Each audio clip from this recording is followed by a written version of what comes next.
Je sens la peur et le stress dans tes yeux. C'est vrai, le bac approche. Et d'ailleurs, il est déjà arrivé. Tu stresses parce que tu ne sais pas au fait là où ils vont frapper. Tu n'as aucune idée sur le sujet qui va sortir. J'ai une bonne nouvelle pour toi. Dans cette vidéo, je te dévoile enfin le sujet de la dissertation littéraire du bac 2026 en français. Reste attentif jusqu'à la fin, car ce que je veux te dévoiler ce soir concerne le sujet de la dissertation, ta grande surprise, le genre théâtral. Dans cette vidéo, je te dévoile enfin la méthode de rédaction passe-partout. C'est une méthode qui n'est jamais, au grand jamais enseignée en classe. Alors, si tu veux toi aussi rehausser ton niveau scolaire, le lien de la communauté éducative sera laissé dans la description de cette vidéo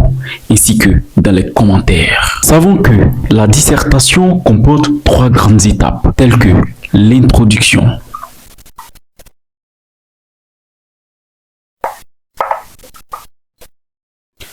le développement,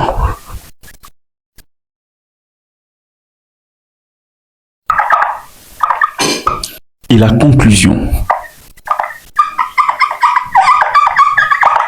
Tu as tellement voulu obtenir 15 en philosophie que tu as enfin trouvé la solution. Voici ce que tu dois faire apparaître obligatoirement dans ta copie pour avoir minimum 12. Dans l'introduction, on sait que l'introduction commence par une phrase d'accroche qui est l'amos. Si tu es en série littéraire, commence ton amos avec une citation ou une œuvre littéraire. Par contre, ici, moi, je te donne le cas général qui te permettra de te démarquer, peu importe le correcteur qui corrigera ta copie. Alors voici ce que tu dois faire apparaître.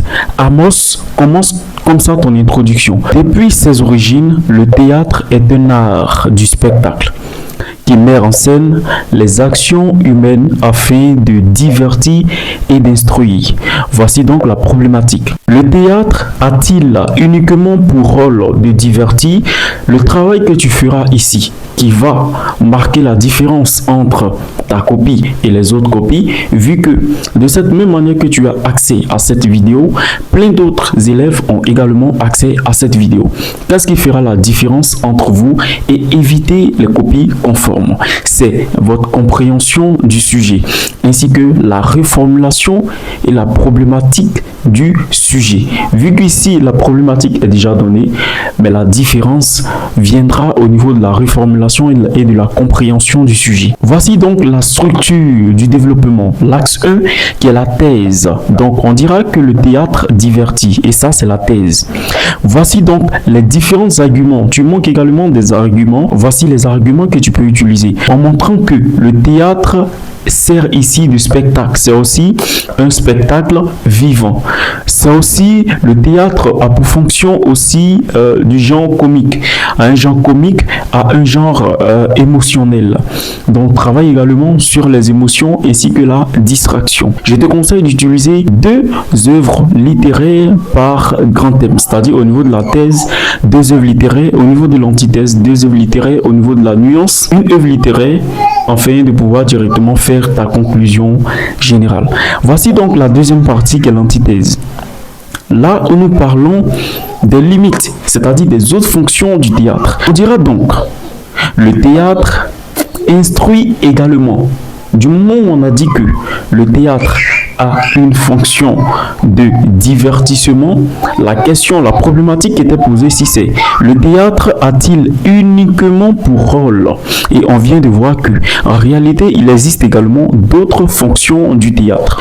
Nous avons donc dire ici que le théâtre ne sert pas seulement qu'à divertir, mais il sert aussi à instruire également le lecteur. Quels sont donc les arguments qui vont nous intéresser ici? C'est que le théâtre critique les fers de la société. Le théâtre apporte également, véhicule également une leçon de moralité, ainsi que le théâtre sert à une dénonciation des injustices au sein de notre société. Partant donc de ça, il y a également une nuance. Ce que vous devez savoir, si vous êtes également en série littéraire et que vous suivez cette vidéo, d'ailleurs, si vous n'êtes pas encore abonné à la chaîne, c'est le moment de le faire afin de ne rater aucune prochaine de vos vidéos. Vous pouvez également être admis au bac, mais cela peut également intéresser votre frère, votre prochain. Il pourra aussi bénéficier de ce contenu. La nuance, c'est quoi? C'est ce qu'on appelle la synthèse. C'est le lieu où vous devriez nuancer la thèse et l'antithèse de l'auteur, c'est-à-dire faire un dépassement, dépasser les limites de l'auteur. Entre la thèse de l'auteur et l'antithèse de l'auteur, c'est ce qu'on appelle ici la nuance, autrement dit la synthèse. Vous n'êtes ni d'accord avec la thèse de l'auteur, ni d'accord avec l'antithèse de l'auteur. Vous provoquez ici ce qu'on appelle une nuance. Je prends l'exemple. Vous avez également deux amis qui commencent à se disputer. Et durant la dispute, une bagarre survient. On vous prend, donc, je suppose que vous vous appelez Ariel. On suppose que donc Ariel ou bien Akissi, par exemple, on appelle Akissi afin de venir résoudre le problème. Lorsque Akissi vient, lorsque tu viens, toi, tu vas écouter d'abord la première version de ton ami, donc de ta camarade. Quand tu vas finir de l'écouter, tu auras l'impression que ta camarade A a parfaitement raison. Tout simplement parce que tu n'as pas encore entendu la version de ta camarade B. Mais lorsque tu vas écouter aussi la version de ta camarade B, tu vas te rendre compte que oui, c'est vrai que ma camarade A a peut-être eu raison sur certains points. Mais il y a certains points où tu as eu à dépasser les limites. C'est ce qu'on appelle ici la nuance, le dépassement. Tu n'es ni d'accord avec les deux. Tu les confonds les deux. Mais si vous avez également eu cette bagarre, est-ce que si ce problème n'existait pas, est-ce que vous allez être aujourd'hui en train de vous bagarrer? C'est ça la nuance du sujet. Alors, comment donc la réussir? Voici donc comment vous devez commencer la nuance du sujet. En réalité, voilà, on fait face à la réalité que nous appelons la synthèse. Le théâtre associe plaisir du spectacle et réflexion sur la condition humaine.